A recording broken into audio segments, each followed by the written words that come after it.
ಬರ್ಲಿ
ಅದರ ಬಗ್ಗೆ ನಾನು ಮನಮಾಡಬೇಕು. ಮೊದಲಿಗಾಗಿ ನನ್ನೊಂದಿಗೆ ಸ್ನಾನವನ್ನು ಮಾಡುತ್ತೇನೆ. ಇಂದು ನಡೆಯುತ್ತ ಹಾಗಾಯಿತು. ಮುಂದೆ ಶುಭೋದಯವನ್ನು ಮುರಿಯುವುದಕ್ಕಾಗಿ ಮಡಲ ಗಡಿಗೆಯನ್ನು ಸಿದ್ಧ ಮಾಡಬೇಕು. ಆದ್ದರಿಂದ ಮಡಲ ಗಡಿಗೆಯನ್ನು ಸಿದ್ಧ ಮಾಡುತ್ತೇನಂತೆ. ಅಯ್ಯಯ್ಯೋ, ಇದೇನಾಗಿ ಹೋಯಿತು? ಮಡಲ ಗಡಿಗೆ ಸಿದ್ಧವಾಗುತ್ತಾ ಇಲ್ಲವಲ್ಲ? ಅಶುದ್ಧವಿರಬೇಕು. ಈ ಕಡೆ ನೋಡುತ್ತೇನೆ.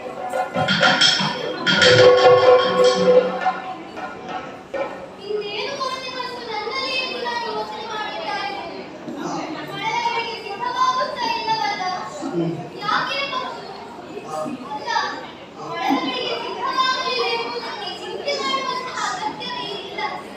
ಸೀರೆಯ ಕೆಳಗಿನಿಂದಲೂ ನೀರನ್ನು ಬಿಟ್ಟ ದಿವಸಗಳಿವೆ. ಆದ್ದರಿಂದ ನನ್ನ ಬಾಧ್ಯತೆಯ ಬಲುಬೇಟೆಯಾಗಿ ಸೀರೆಯ ಕೆಳಗಿನಿಂದ ನೀರನ್ನು ಒಯ್ಯುತ್ತೇನಂತೆ. ಅಯ್ಯಯ್ಯೋ, ಇದೇನಾಗುತ್ತಾ ಇದೆ? ಮಡಲ ಗಡಿಗೆ ಸಿದ್ಧವಾಗುತ್ತಾ ಇಲ್ಲ. ಸೀರೆಯ ಕೆಳಗಿನಲ್ಲೂ ನೀರು ಇಳಿಯುತ್ತಾ ಇಲ್ಲ. ಹಾಗಾದರೆ ಏನೋ ಒಂದು ಕೊರತೆ ನನ್ನಲ್ಲಿರುವ ನಿಂತ ಸ್ನೇಹ. ಈ ರೀತಿ ಯೋಚನೆ ಮಾಡುತ್ತಾ ಇದ್ದರೆ ನನ್ನ ಪತಿಯ ಬಗ್ಗೆ ನಾನು ಗೊತ್ತಾಗಬೇಕಾಗುತ್ತದೆ. ನಾನು ಕೂಡ ಈ ಕೂಡಲೇ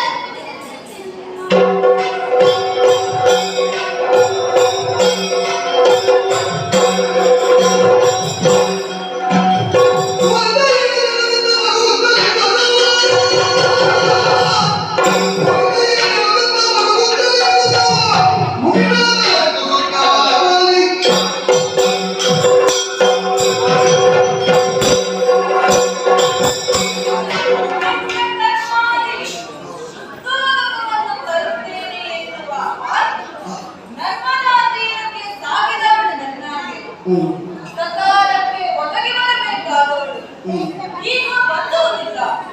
ಕಾದು ಕಾದು ಸೋತು ಹೋದರಲ್ಲ. ನನ್ನಲ್ಲಿ ಶ್ರದ್ಧೆಯಿರಬೇಕಾದಂತಹ ಆಸಕ್ತಿ ಉಳ್ಳವಳಾಗಿರಬೇಕಾದಂತಹ ಇವಳ ಮನಸ್ಸು ಯಾವ ಕಡೆಗೆ ಸಾಗಿದೆ? ಯಾಕೆ ಇವಳು ಕಡೆ ಮಾಡಿದಳು?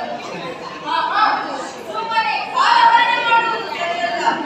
ಒಮ್ಮೆ ನನ್ನ ಅಂತರ್ದೃಷ್ಟಿಯನ್ನು ತೆರೆದು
ಕ್ಷಮಿಸೋ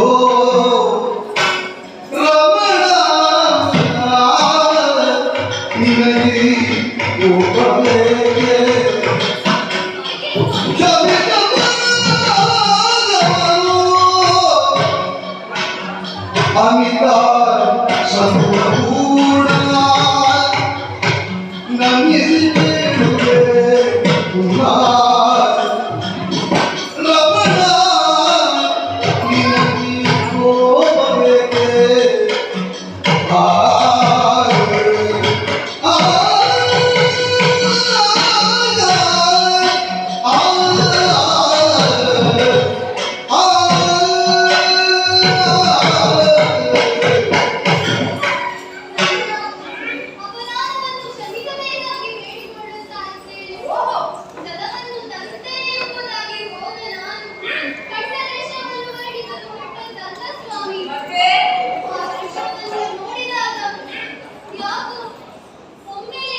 ಕೊಂದರೆ ಕೊಲಿ ಕನ್ನಯ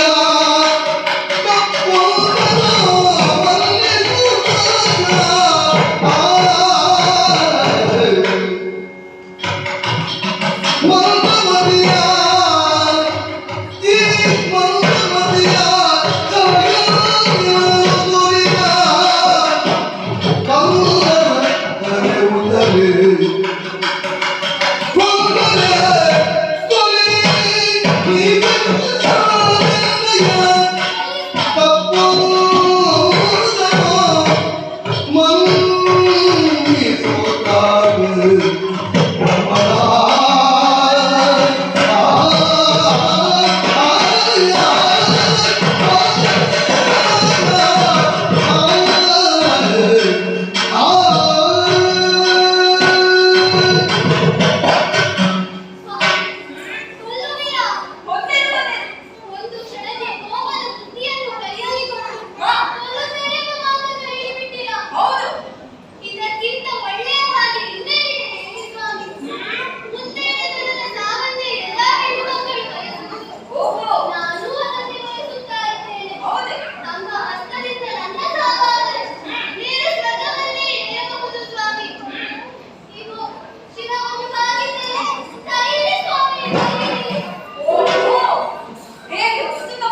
ಮೊದಲಾಗಿರುವ ಪವಿತ್ರ ಪಾದಗಳಿಗೆ ವಂಚಿಸಿಕೊಂಡಿದ್ದೇನೆ. ಶುಭವಾಗಲಿ. ದಿನನಿತ್ಯ ಪೂಜೆ ಸಾಮಗ್ರಿ ಅಂತ ಹೋದವನು.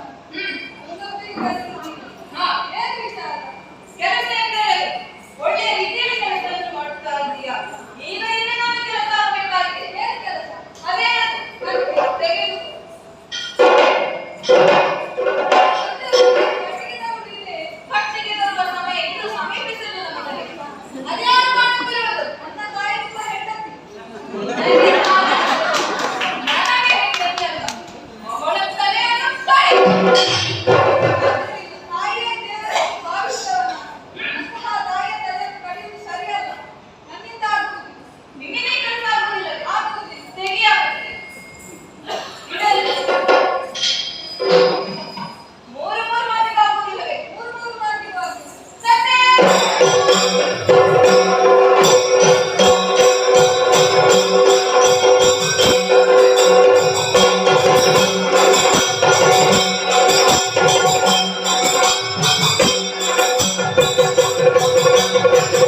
ಏನಾಗಿ ಹೋಯಿತು?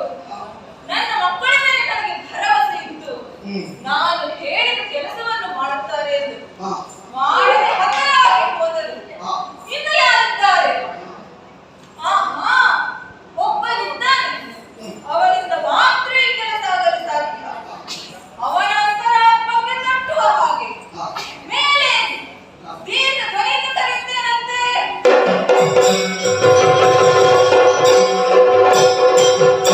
ಮಗನೇ ರಾಮ, ಬಾ ಮಗನೇ, ಬಾ.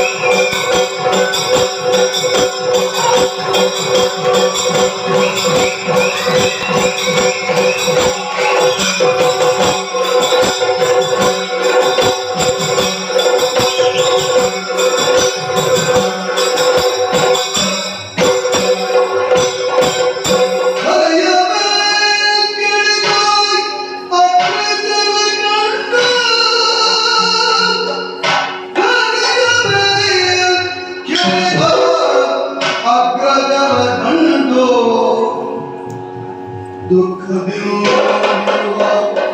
ಮಾತೆ ನೋಡಿಯೇ ದುಃಖವಿರುವ ಮಾತೆ ನೋಡಿ ಮರುಗಿ ಮನದೊಳಗೆ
ಮತ್ತೊಂದು ಕಡೆ ನನ್ನ ಹೆತ್ತ ತಾಯಿ ಕಣ್ಣೀರು ಸುರಿಸುತ್ತಾ ಇದ್ದಾಳೆ.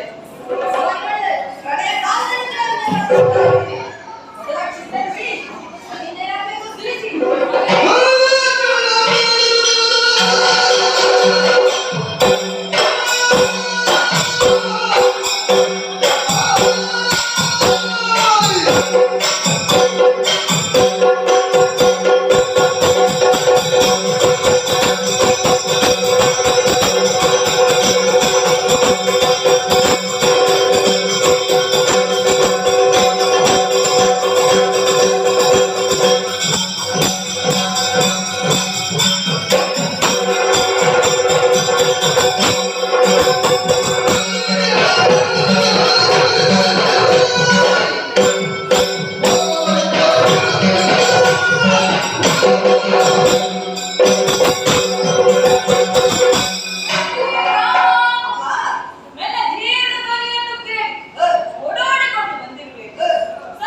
ದೇವರೇ, ಮಗನೇ, ನಾನು ಮಾಡಿದಂತಹ ಕಾರ್ಯದಿಂದಾಗಿ ಸಂತೋಷವಾಯಿತೆ. ಹೌದು ಮಗನೇ. ಆ ಸಂತೋಷದ ಪ್ರತ್ಯೇಕವಾಗಿ ಮೂರು ವರಗಳನ್ನು ದಯಪಾಲಿಸುವುದಕ್ಕಾಗಿ ಮುಂದಾಗಿದ್ದೇನೆ. ಹೌದು ಕಂಡ. ಒಂದನೇ ವರವಾಗಿ ನನ್ನ ಅಣ್ಣಂದಿರನ್ನು ಬದುಕಿಸಿಕೊಳ್ಳಬೇಕು. ಅಂತಹ ಮಕ್ಕಳೇ ಯಾಕೆ ತಂದ? ನಾನು ಹೇಳಿದಂತಹ ಕೆಲಸವನ್ನು ಮಾಡಲಾಗಲಿಲ್ಲ ಅವರಿಂದ. ತಂದೆಯವರೇ, ನಾನು ವಿದ್ಯಾರ್ಥಿನಿಗಾಗಿ ಕೈಲಾಸವನ್ನು ಸೇರಿಕೊಳ್ಳುವಂತಹ ಸಂದರ್ಭ. ನನ್ನ ಅಣ್ಣಂದಿರಲ್ಲ, ನನಗೆ ತುಂಬುವುದರಿಂದ ಆಶೀರ್ವದಿಸಿ ಕಳುಹಿಸಿಕೊಟ್ಟವರು. ಹೌದು. ಹಾಗಾಗಿ ನನ್ನ ಅಣ್ಣಂದಿರು ನನಗೆ ಬೇಕೇ ಬೇಕು. ಸರಿಯಾದ ಮಾತು. ಇದು ನಿನ್ನ ಅಣ್ಣಂದಿರನ್ನು ಬರೆದಿದ್ದೇನೆ.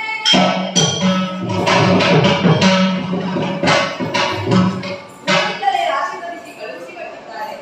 ಎರಡನೇ ವರವಾಗಿ ನನ್ನ ಅಮ್ಮನನ್ನು ಬದುಕಿಸಿಕೊಳ್ಳಬೇಕು. ಅವಳು ನನಗೆ ತಕ್ಕ ಹೆಂಡತಿಯೇ ಆಗಲಿಲ್ಲ. ಮತ್ತೊಮ್ಮೆ ಅವಳನ್ನು ಯಾಕೆ ಬಯಸುತ್ತಾ ಇದ್ದೀಯಾ? ತಂದೆಯವರೇ, ಕರ್ತವ್ಯದಲ್ಲಿ ಹಿಂದುಳಿದಿದ್ದಾಳೆ ಎಂಬ ಕಾರಣಕ್ಕಾಗಿ ಅವರನ್ನು ನನ್ನ ಕೈಯಲ್ಲೇ ತೋರಿಸಿದವರು ತಾವು. ಆದರೆ ನನ್ನ ಲಾಲನೆ ಪಾಲನೆ ಮಾಡಿದಂತಹ ನನ್ನ ತಾಯಿ ನಿಮಗೆ ಬೇಕೇ ಬೇಕು. ಸತ್ಯವಾದಂತಹ ಮಾತು. ನನಗೂ ಅದೇ ಬೇಕಾಗಿರುವುದು. ಇದು ನಿನ್ನ ತಾಯಿಯನ್ನು ನನ್ನ ಹೆಂಡತಿಯನ್ನು ಬಯಸುತ್ತಿದ್ದೆ.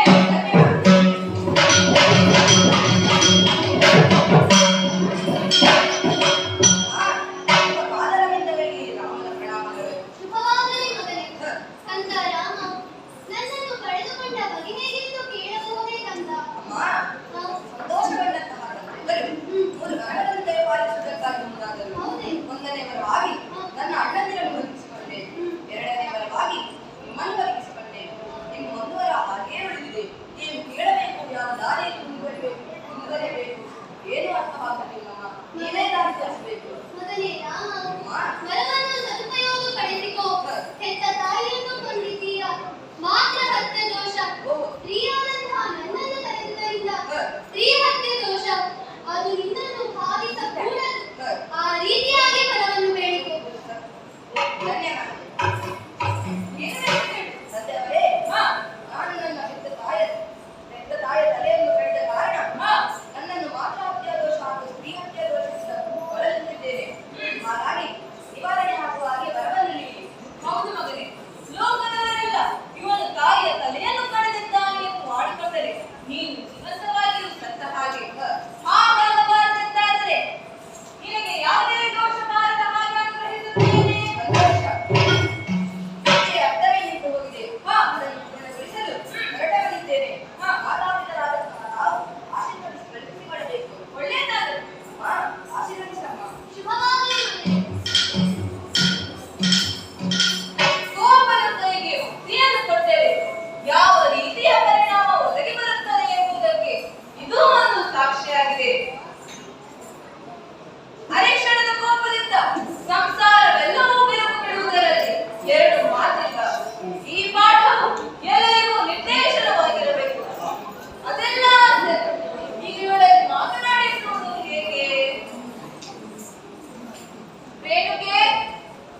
ಈಗ ಎಲ್ಲ ಒಂದೊಂದು ಆಯುಧವನ್ನು ತಂದಿದ್ದೀರಿ. ಈಗ ಇವರೆಲ್ಲ ಬಂದಿದ್ದಾರೆ, ನೀನೇನು ಬಂದಿದ್ದೆ? ಎಂತದು ದೊಡ್ಡದು? ಅದಲ್ಲ, ಅದು ಬಂದೂಕು. ಈಗ ಆಯುಧಗಳೆಲ್ಲ ಉಂಟು. ಈಗ ಪ್ರಾಣಿಗಳನ್ನು ಹಿಡಿಯಬೇಕಾದ್ರೆ ಬಲೆಗಳು ಬೇಕಲ್ಲ? ಯಾವೆಲ್ಲ ಬಲೆ?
ನೀನು ಅದಕ್ಕೆ ಬರುವುದ?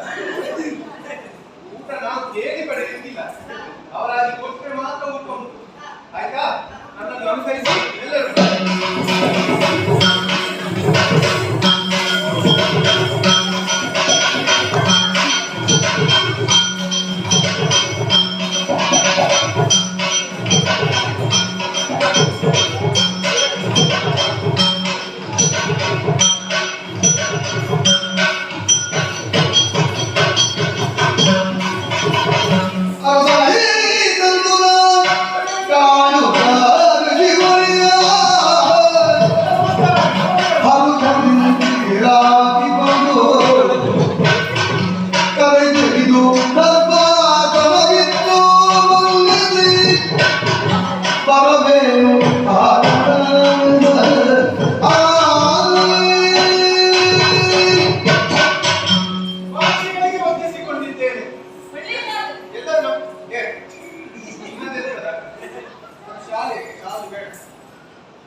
ನಮಸ್ಕಾರ ಮಾಡಿ.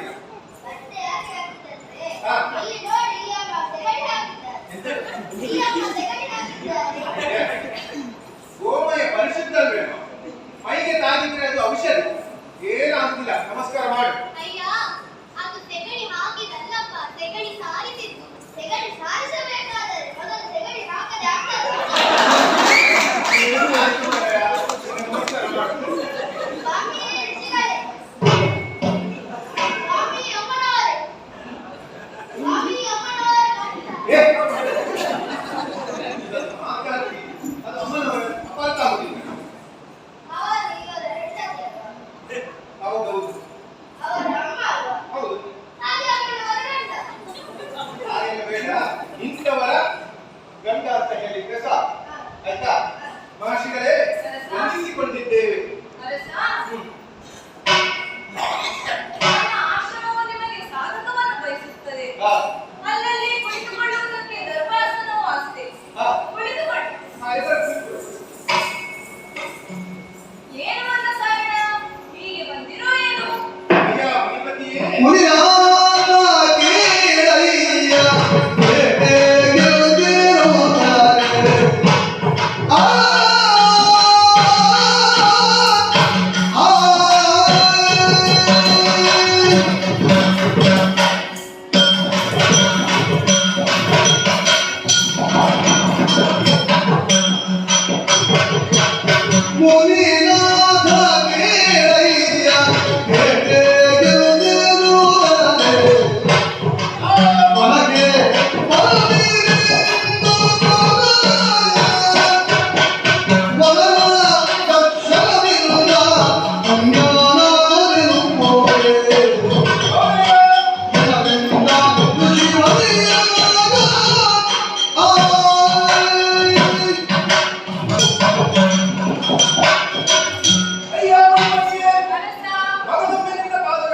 ಶ್ರೀಮತಿಯೇ, ಮಹೇಶ್ವತಿಯ ಒಡ್ಡೋದಲ್ಲಿರುವಂತಹ ಕಾಲಕ್ಕೆ ವನಪಾಲಕರೆಲ್ಲರೂ ಬಂದರು. ವಿಷಯ ಏನಂದ್ರೆ, ನಮ್ಮ ಬೆಳೆಯೆಲ್ಲ ಹಾಳಾಯ್ತು. ನಮಗೆ ಕಷ್ಟವಾಯ್ತು. ಆದರೆ ನೀವು ಹೊರಟುಬೇಕು. ಪ್ರಭುಗಳು ಪುಣ್ಯಾತ್ಮ. ನಿನ್ನ ಹತ್ರ ಮಾತಾಡಿಗೆ ಯಾರಿಗೆ? ಹೋಗಲಿ. ಅವರ ಮಾತಿನಂತೆ ಕಾನನವನ್ನು ಪ್ರವೇಶ ಮಾಡಿದೆವು. ಮೃಗವೇಣೆಯನ್ನಾಡಿ ಆಯಾಸವಾದಾಗ ಒಂದು ಮರದ ಬುಡದಲ್ಲಿ ವಿಶ್ರಾಂತಿಯನ್ನು ಪಡೆಯುತ್ತಿರುವಂತಹ ಸಂದರ್ಭದಲ್ಲಿ ನಿಮ್ಮಿಂದಲೇ ಕಳುಹಲ್ಪಟ್ಟಂತಹ ಒಟ್ಟು ಬಂದು ಹೇಳಿದಂತಹ ಆ ಓಟು ನೀವು ಬಯಸಿದ್ದ? ಪುಣ್ಯಾತ್ಮ, ನಾನು ಮಾತಾಡ್ತಿದ್ದೇನೆ, ಸ್ವಲ್ಪ ಸುಮ್ಮನೆ ಕುಳಿತುಕೊಂಡು.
ಹಾ. ಬಂದವ ಅರಸನಿದ್ದಾನೆ. ಅದು ವಿಷಯ ಏನಂದ್ರೆ ಸ್ವಲ್ಪ ಗಟ್ಟಿ ಊಟ ಮಾಡಿ ಬಂದದ್ದು. ಮತ್ತೆ ನಾನು ಬಂದು ಖಾಲಿ ಆಗ್ತದೆ. ಹಾ, ತುಂಬಾ ಹಸಿವಾಗ್ತಾ ಉಂಟು. ತಲೆ ತಿರುಗ್ತಾ ಉಂಟು. ನನಗೆ ನಿಮ್ಮ ಮಾತು ಕೊಡುವ ಅರಿವಾಗಿದೆ. ಹಾ. ಆದ್ದರಿಂದ ಸರ್ವರು ಕೂಡ ಮುಂದೆ ಕಾಣುತ್ತಿರುವ ನರ್ಮದಾ ನದಿಯಲ್ಲಿ ನಿಂತು ಭೋಜನವನ್ನು ಸ್ವೀಕರಿಸಿ ಆಮೇಲೆ ಅಯ್ಯ ಮಹರ್ಷಿಗಳೇ,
ಅಯ್ಯ ಮಹರ್ಷಿಗೆ ಅರಸ. ನಿಮ್ಮ ಮಾತುಗಳು ಸಂತೋಷವೇ. ಹಾ, ಆದರೆ ನಿಮ್ಮ ಇರವನ್ನು ನಾವು ಅರ್ಥ ಮಾಡಿಕೊಳ್ಳಬೇಕಾ ಬೇಡುವ? ನಾಡಿನ ಸೈನಿಕರು, ಹಾ, ಈ ವನಪಾಲಕರು ಹಾ, ಅದೆಷ್ಟೋ ಬಳಗದವರಿಂದ ಒಟ್ಟು ಕೂಡಿಕೊಂಡು ಬಂದಿದ್ದೇವೆ. ಹೌದು. ಅದೆಷ್ಟೋ ಮಂದಿ ಇದ್ದಾರೆ. ಹಾ, ಇಷ್ಟು ಮಂದಿಗೆ ಉಣಪಡಿಸುವುದಕ್ಕೆ ನಿಮ್ಮಿಂದ ಕಷ್ಟವಾಗಿತ್ತು. ಹಾ, ನಿಮಗೆ ಇದನ್ನು ಸತ್ಕರಿಸುವುದಕ್ಕೆ ದುಃಖವಾಗಿತ್ತು. ಬೇಡವಯ್ಯ, ಇನ್ನೊಮ್ಮೆ ಬರ್ತೇವೆ. ನನ್ನನ್ನು ಹರಸಿ ಕಳುಹಿಸಿಕೊಡಬೇಕು. ಅರಸ, ಆತಿಥ್ಯವನ್ನು ಆಹ್ವಾನಿಸಿದವರು ನಾನು. ಹಾ, ನಿನ್ನೊಡನೆ ಎಷ್ಟೇ ಮಂದಿ ಇದ್ದರೂ ಸಹ ಹಾ. ಯಾರಿಗೂ ಕರೆಯಾಗದ ಹಾಗೆ ಗುಣಪಡಿಸುವಂತಹ ಸಾಮರ್ಥ್ಯವನ್ನು ಹೊಂದಿದವನು. ಹಾ.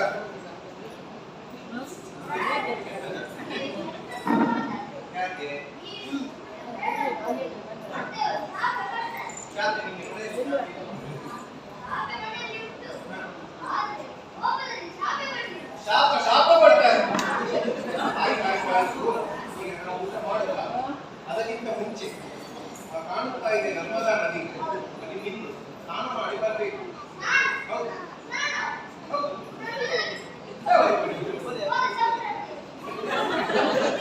ಅದೇ ಎನಿಸಿದ್ರು ಎಷ್ಟು ಕಪ್ಪು ವಾಸನೆಯಲ್ಲಿ ಅಂತ.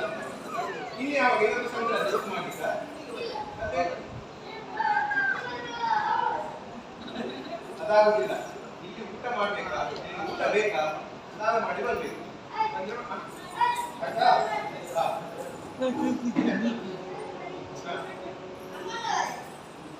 ಬಚ್ಚಲ ಮನೆಯಿದೆ. ಬಿಸಿ ನೀರಿಲ್ಲ. ನಾವು ಬ್ರಾಹ್ಮಣರು ಬಿಸಿ ನೀರು ಸ್ನಾನ ಮಾಡ್ತೇವಾ? ಬಚ್ಚಲ ಮನೆಯಿಲ್ವಾ? ಬಿಸಿ ನೀರಿಲ್ವಾ? ಎಂತ ಬ್ರಾಹ್ಮಣರು? ಬಿಸಿ ನೀರಿಲ್ಲ, ಎಂತ ಬ್ರಾಹ್ಮಣರು? ಸಾಕು. ಈಗ ನಿನ್ನ ಮನೆಯಲ್ಲಿ ಬಿಸಿ ನೀರಲ್ಲಿ ನೀನು ಸ್ನಾನ ಮಾಡ್ತಾ? ಮತ್ತೆ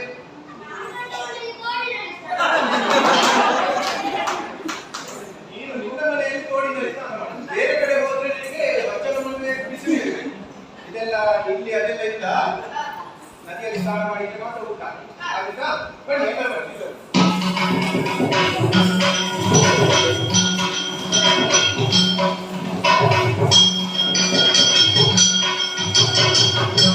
ಎಲ್ಲರಿಗೂ ಅನುಕೂಲ ಆಗುವ ಹಾಗೆ ನಿನ್ನನ್ನು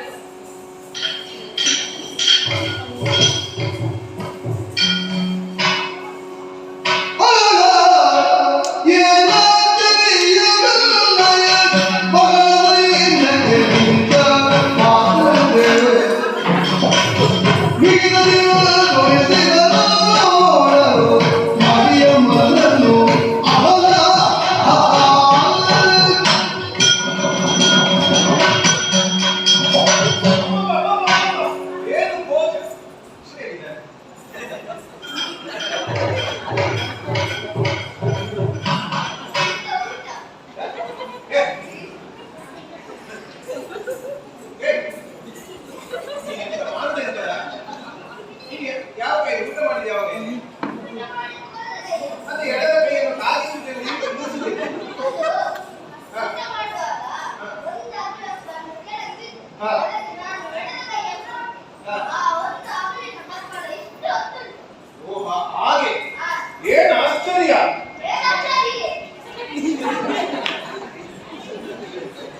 ಸತ್ಯ ಅದಾಗಲ್ಲ. ಏನು ಆಶ್ಚರ್ಯ, ಪರಮಾಶ್ಚರ್ಯ.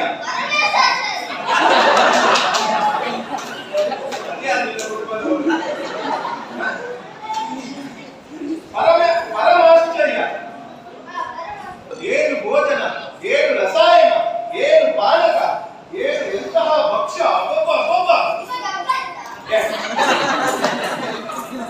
ನಿನಗೆ ಸಂಖ್ಯೆ ತಿನ್ನುವ ಭಕ್ಷ್ಯ ನಮಗೆ ಒಂದೊಂದು ಅಪ್ಪ ಇದ್ದಲ್ಲ, ಅದು ನಿನಗೇನು ಮೂರಪ್ಪ?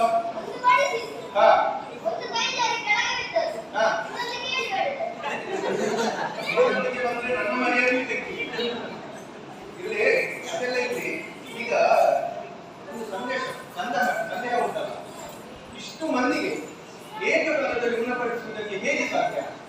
ನಾವು ಬರುವಂತಹ ಸೂಚನೆಗಳಿಲ್ಲ, ಮನೆ ಹೋಗುವ ಯಾವ ಲಕ್ಷಣವೂ ಕಾಣುತ್ತಿಲ್ಲ, ಅದಕ್ಕೆ ಮನೆಯೂ ಕಾಣುತ್ತಾ ಇಲ್ಲ, ಅದಕ್ಕೆ ಭಟ್ರು ಇಲ್ಲ, ಯಾರೂ ಇಲ್ಲ. ಇಷ್ಟು ಬೇಗ ಇಷ್ಟು ಮಂದಿಗೆ ಯಾರಿಂದ ಸಾಧ್ಯ? ನಿಮ್ಗೆ ಗೊತ್ತಿಲ್ಲ?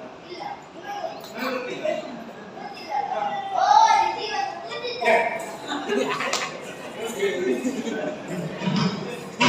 ಜೀವಂತ ಹಾಗೆ ಅದು ಹಾಗಲ್ಲ, ಮಹರ್ಷಿಗಳ ಆಯ್ತಾ? ಈಗ ಅವರ ಹತ್ರ ಕೇಳ್ಬೇಕಾ? ಆಯ್ತು, ಅವರ ಹತ್ರವೇ ಕೇಳ್ಬೇಕು. ಅಯ್ಯ ಮುನಿಪತಿಯೇ, ಮುನಿನಾಥರಾಯಿಸೋ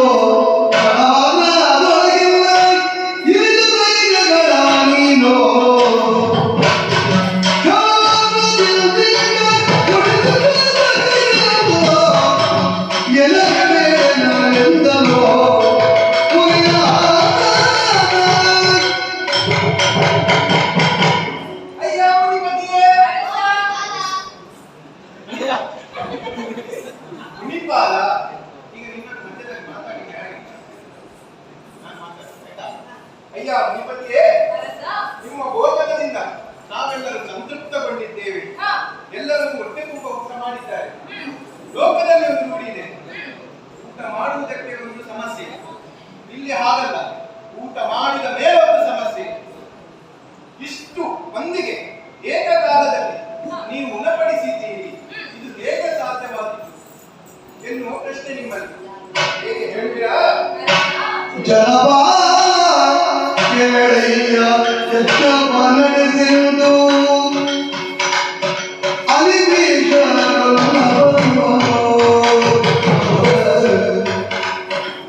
ಎಲಗಿದ್ದರೇನು ಎಸೆಯಿದ್ದರೆ ಒಳ್ಳೆ ಎಲಗಿದ್ದರೇನು ದಿನನಿತ್ಯ ಮಗುದಿಂದಲೋ ಜನಪಾಲ ಕೇಳಯ್ಯ ಎಷ್ಟ ಮನದಿಂದ ಅಲಿವೀಶನವನು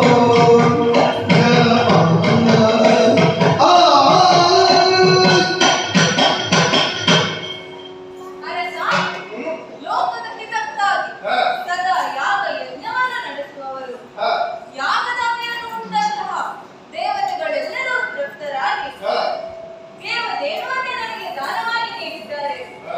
ಸಂಕಲ್ಪ ಮಾತ್ರದಿಂದಲೇ ಬೇಕಾದಂತಹ ಮಿಚ್ಚನ್ನು ಕೊಡಬಲ್ಲರು. ಅವಳಿಂದಾಗಿ ನಿಮಗೆಲ್ಲರಿಗೂ ಗೊತ್ತಿದ್ದೇನೆ, ಇದು ಸತ್ಯ. ನಿಮಗೆ ದೇವರು ಕೊಟ್ಟದ್ಯಾರು? ದೇವೇಂದ್ರ. ಆ ನಿಜನ ಬಗ್ಗೆಯೇ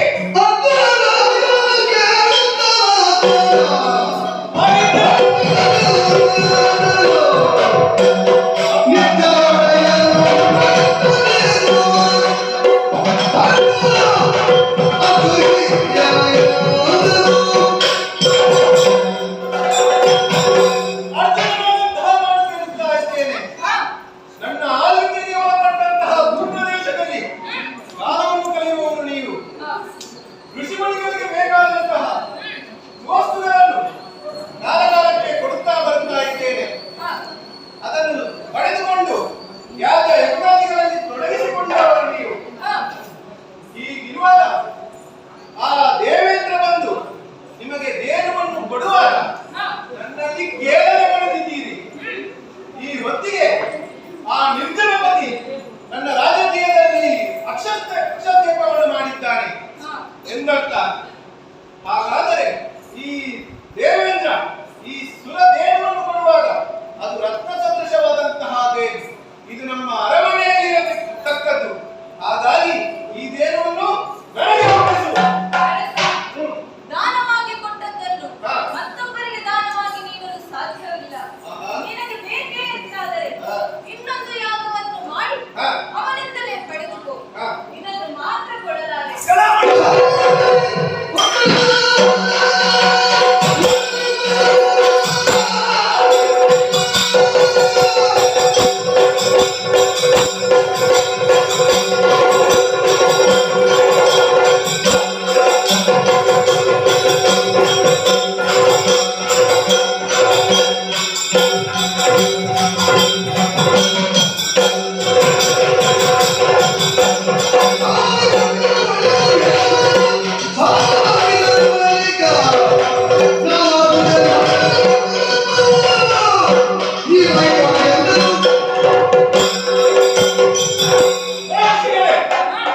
ನಿಮ್ಮ ಉಪದೇಶವನ್ನು ಕೇಳುವಾಗಿಲ್ಲ. ದತ್ತಾತ್ರೇಯ ಶಿಷ್ಯನಿದ್ದೇನೆ ನಾನು. ನಾನು ಏನು, ನನ್ನ ಚಕ್ರವರ್ತಿ ಏನು ಎಂಬುದನ್ನು ಅರ್ಥ ಮಾಡಿಕೊಳ್ಳಬೇಕು. ನೀವು ಏನು ಇನ್ನೊಂದು ಯಾಗ ಮಾಡಬೇಕು, ಹಾ. ಅವನಲ್ಲಿ ಯಾಗ ಮಾಡಿ ಪಡೆಯಬೇಕು. ಹೌದು. ಅಂತಹ ಬೇಕಾಗಿಲ್ಲ. ಒಳ್ಳೆಯ ಮಾತಿನಲ್ಲಿ ಹೇಳುತ್ತಾ ಇದ್ದೇನೆ, ವಿನಿಮಯ ವಿಕ್ರಯ. ವಿನಿಮಯಕ್ಕೆ ಒಪ್ಪುವುದಾದರೆ ಏನುವಿನ ಬದಲಿಗೆ ಸಾವಿರ ಸಾವಿರ ದೇವರನ್ನು ಕೊಲ್ಲಬಲ್ಲೆ. ಒಂದು ವೇಳೆ ವಿಕ್ರಯ ಒಂದಾದರೆ ನಮ್ಮ ಅರಮನೆಯಲ್ಲಿ ಬಂಗಾರದ ರಾಶಿಯೇ ಇದೆ, ಅದನ್ನು ಕೊಡಬಲ್ಲೆ. ವಿನಿಮಯ ವಿಕ್ರಯಕ್ಕೆ ಒಪ್ಪುವುದಿಲ್ಲಂತಾದರೆ ಇನ್ನು ಕ್ಷತ್ರಿಯವಾದಂತಹ ವಿಕ್ರಮ ಅದನ್ನು ಮೇರೆಸಿಕೊಳ್ಳಬಲ್ಲೆ. ಸಾಮಧಿ ಕೊಟ್ಟರೆ ಒಳಿತು, ನಮಗೆ ನನ್ನನ್ನು ನೋಡ್ಬಾರ್ದು.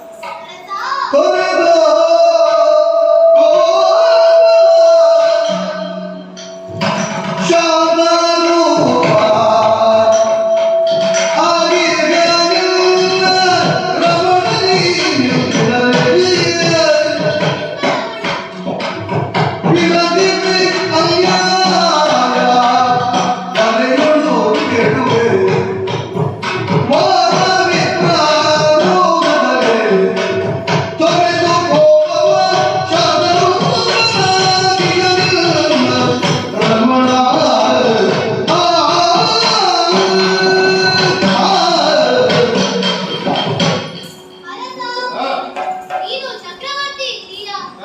ಈ ಹೊತ್ತಿನಲ್ಲಿ ಒಂದು ಮಾತನ್ನು ಆಡುತ್ತಾ ಇದ್ದೇನೆ. ನನ್ನ ಗಂಡ ನಿಜವಾಗಿಯೂ ಕೋಪವನ್ನು ಬಿಟ್ಟವರಾಗಿದ್ದಾರೆ. ಮೊದಲಿನಂತೆ ಕೋಪ ಇರುತ್ತಿದ್ದರೆ ನಿನಗೆ ಶಾಪ ಕೊಟ್ಟಿದ್ದಾಗಿದ್ದರು.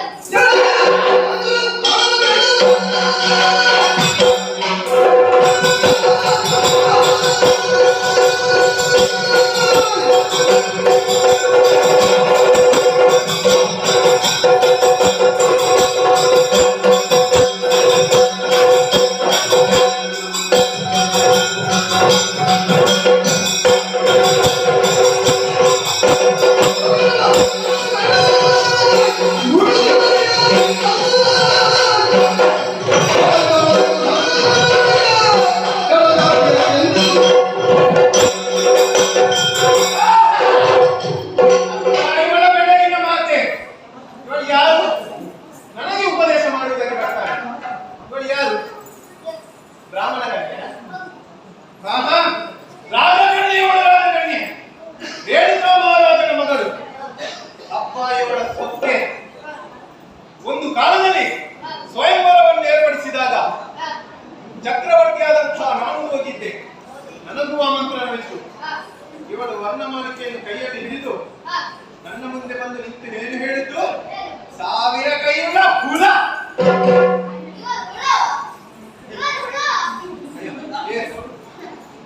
ಒಂದು ಸಲ ಹೇಳಿ, ನೀನು ಎಷ್ಟು ಸಲ ಹೇಳಿ?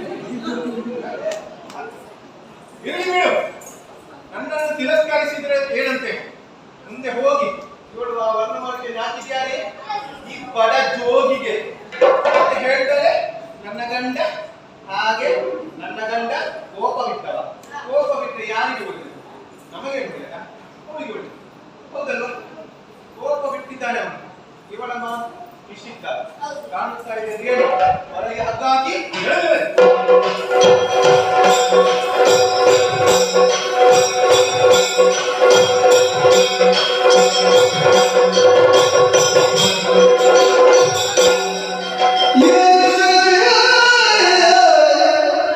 ಶಿವ ಶಿವ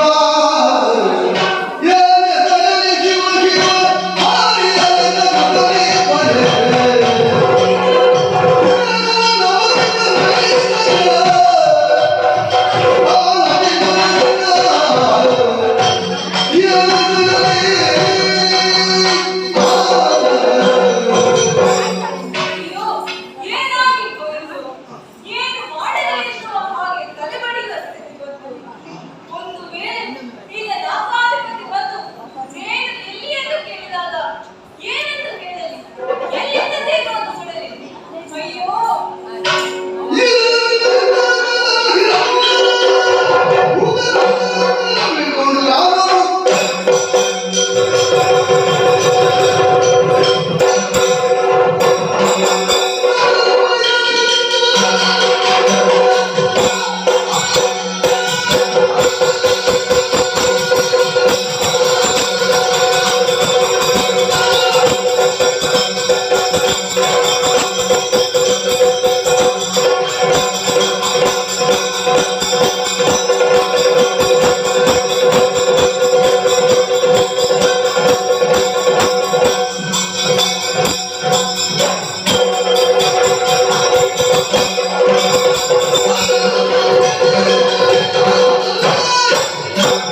ನನಗೂ ಈ ಭೂಮಿಗೂ ಇರುವಂತಹ ಸಂಬಂಧವೇನು?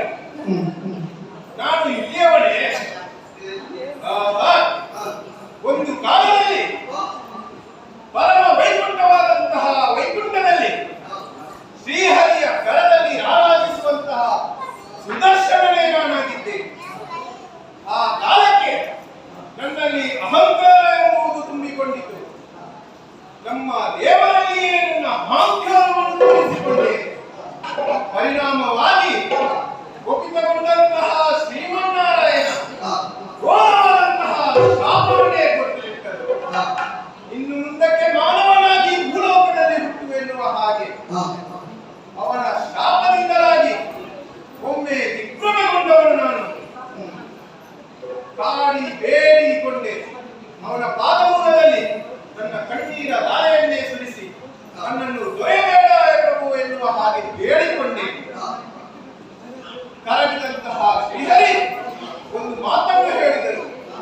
ಭೂಲೋಕದಲ್ಲಿ ಶ್ರೇಷ್ಠ ಮಾನವನಾಗಿ ಹುಟ್ಟು ನಿನಗೆ ವಿದ್ಯಾಭ್ಯಾಸವನ್ನು ಮಾಡುವುದಕ್ಕಾಗಿ ದತ್ತಾಶ್ರಯರಾಗಿ ಬರುತ್ತೇನೆ ಎನ್ನುವ ಹಾಗೆ ಕೂಡ ಬಂದಿದ್ದಾರೆ. ಕಡೆ ಕಾಲದಲ್ಲಿ ರಾಜಸರಿ ಪ್ರವೃತ್ತಿಯನ್ನು ತೋರಿದಾಗ ನಿನ್ನನ್ನು ಕರೆಯುವುದಕ್ಕಾಗಿ ಬರುತ್ತೇನೆ ಎನ್ನುವ ಹಾಗೆ ಮಾತು ಕೊಟ್ಟ ಪ್ರಕಾರವಾಗಿ ಈಗ ಬಂದಿದ್ದಾರೆ. ಈಗ ಬಂದದ್ದು ದೇವರು ಎನ್ನುವುದು ನನಗೂ ದೇವರಿಗೆ ಮಾತ್ರ ಗೊತ್ತು. ಉಳಿದವರಿಗೆ ಗೊತ್ತುಂಟೆ. ದೇವರು ಬಂದಿದ್ದಾನೆ ಎನ್ನುವ ಹಾಗೆ ನೇರವಾಗಿ ತಲೆಯನ್ನು ಸಮರ್ಪಿಸುವುದೇ. ನನ್ನ ದೇವರು ವೀರೋಚಿತವಾದಂತಹ ಗೌರವನ್ನೇ ಕೊಟ್ಟು ಕಾಡಾಕಾಡಿಯಾದವರಲ್ಲಿ ಸಮರಕ್ಕೆ ನಿಂತರೆ ಅವರು ಸಂತೃಪ್ತಿಯನ್ನು ಪಡೆಯುತ್ತಾರೆ. ಹಾಗಾಗಿ ತಡ ಮಾಡುವುದು ಸರಿಯಲ್ಲ. ನನಗೆ ಸಿಕ್ಕಂತಹ ಈ ಮೋಕ್ಷ ನನ್ನ ಚಕ್ರವರ್ತಿಯಲ್ಲಿರುವಂತಹ ಕಾಲಕ್ಕೆ ಅನೇಕರು ನನ್ನ ಹಿಂದೆ ಬೆಂಗಾವಲಾಗಿ ಕೆಲಸವನ್ನು ಮಾಡಿದವರು.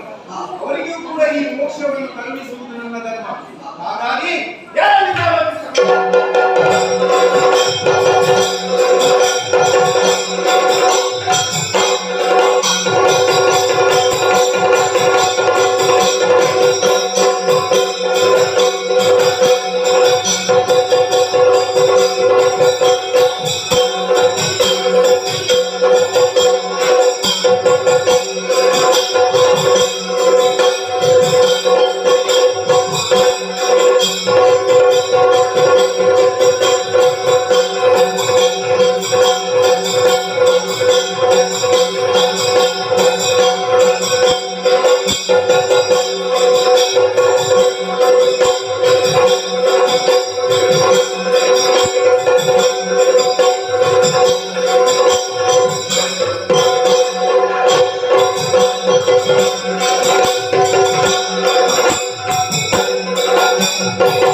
Thank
ಎಂದರೆ ಆತನಿಗೆ ಉಳಿದಾಡ ಎನ್ನುವುದು. ಅದರ ಬದಲಿಗೆ ನನ್ನ ಮಾತುಗಳನ್ನು ಕೇಳದೆ ಆತನ ಮೋಸವನ್ನು ಕಳೆದುಕೊಂಡಿದ್ದಾನೆ. ಅವನದ್ದಾದಂತಹ ಪರಮ ಪಾವನದ ಪುಣ್ಯ ಧಾಮವನ್ನು ಸೇರಿಕೊಂಡಿದ್ದಾನೆ. ಹಾಗೆ ಏನು ನನ್ನ ವಶವಾಗಿದೆ. ಈ ಸಂತೋಷ ವಿಚಾರವನ್ನು ಹೃದಯವರಿಗೆ ತಿಳಿಸುವ ಮೂಲಕ ಲೋಕಕ್ಕೆ ಮಂಗಲವಾಗಲಿ. ಸುದರ್ಶನ ಗರ್ವಭಂಗ ಹಾಗೂ ಮಾಧವ ವಿಜಯ ಪುಣ್ಯ ಕಥಾಭಾಗವನ್ನು ಯಾರು ಆಡುತ್ತಾರೋ, ಯಾರು ಆಡಿಸುತ್ತಾರೋ, ಯಾರು ಆಡಿಸಲು ಅನುವು ಮಾಡಿಕೊಡುತ್ತಾರೋ ಅವರೆಲ್ಲರಿಗೂ ನಾವು ನಂಬಿಕೊಳ್ಳುವಂತಹ ಶ್ರೀ ಮಹಾಗಣಪತಿ ದೇವರು ಹಾಗೂ ಸ್ಥಳದಲ್ಲೇ ವಾಸವಾಗಿರುವ ಕಾಳಿಕಾಂಬ ವಿಶ್ವನಾಥ ದೇವರು ಅವರೆಲ್ಲರಿಗೂ ಆರೋಗ್ಯ, ಆಯಸ್ಸು, ಶ್ರೀ ಸಂಪತ್ಗಳನ್ನು ಪ್ರಾರ್ಥಿಸುತ್ತಾ ಈ ಪುಣ್ಯ ಕಥಾಭಾಗಕ್ಕೆ ಗಾದಕರನ್ನು ಕೇಳುತ್ತೇನೆ.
ಒಂದು ಜೋರಾದ ಅವರನ್ನು ಪ್ರೋತ್ಸಾಹಿಸಬೇಕಾಗಿ ವಿನಂತಿ